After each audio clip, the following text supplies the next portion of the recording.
जय परशुराम।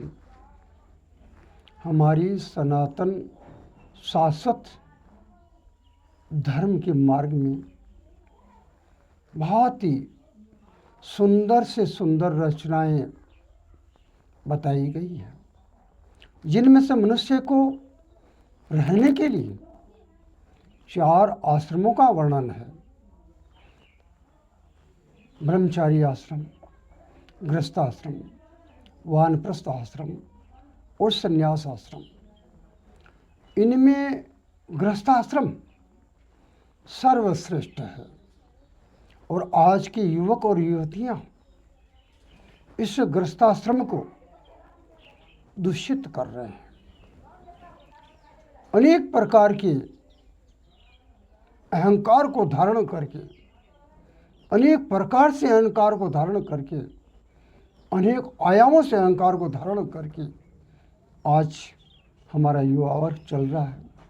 परिणाम स्वरूप गृहस्थी में छोटी छोटी बातों पर बहुत ही बड़े बड़े झगड़े हो जाते हैं, जिनमें पत्नियां अधिक हावी होती हैं।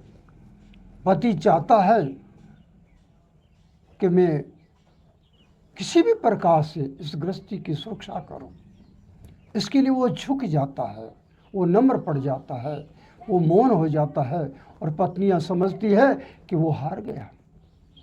सत्यता ये है, वो परिवार को बचाने के लिए, अपने आप को बचाने के लिए, संस्कृति को बचाने के लिए, कुल की मर्यादा को बचाने के लिए समर्पण भाव से झुकता है। मगर एक समय ऐसा आता है कि धीरे धीरे धीरे अवस्था इतनी विकट बन जाती है कि पति मौन हो जाता है, और जिस दिन पति मौन हो जाता है, बोलना बंद कर देता है, ये समझ लो कि अब रिश्ता टूट के अंतिम कगार पे आ गया। उसके पश्चात गृहस्थी को बचाना बहुत कठिन पड़ता है। अधिकतर देखा जाता है माताएं, स्त्रियां, पत्नियां जो है परिवार को नष्ट करने में सबसे आगे चलती है, सबसे ज़्यादा अहंकार वही लेके चलती है। जबकि सत्यता है, अगर पति जानता है ये मेरी पत्नी है जिसके लिए मुझे उसकी आवश्यकता है, मुझे उस पत्नी की आवश्यकता है, इसीलिए वो हर प्रकार से उसकी सेवा करता है। और पत्नी समझती है कि पति मेरा अनुचर बन गया, इसलिए वो हावी होती है। जबकि गृहस्थी में दोनों समान अधिकार रखने वाले हैं, इसीलिए अपनी गृहस्थी में पति पत्नी को चाहिए अहंकार छोड़ करके, एक दूसरे के भावों को समझ करके अपनी गृहस्थी को बचा लो।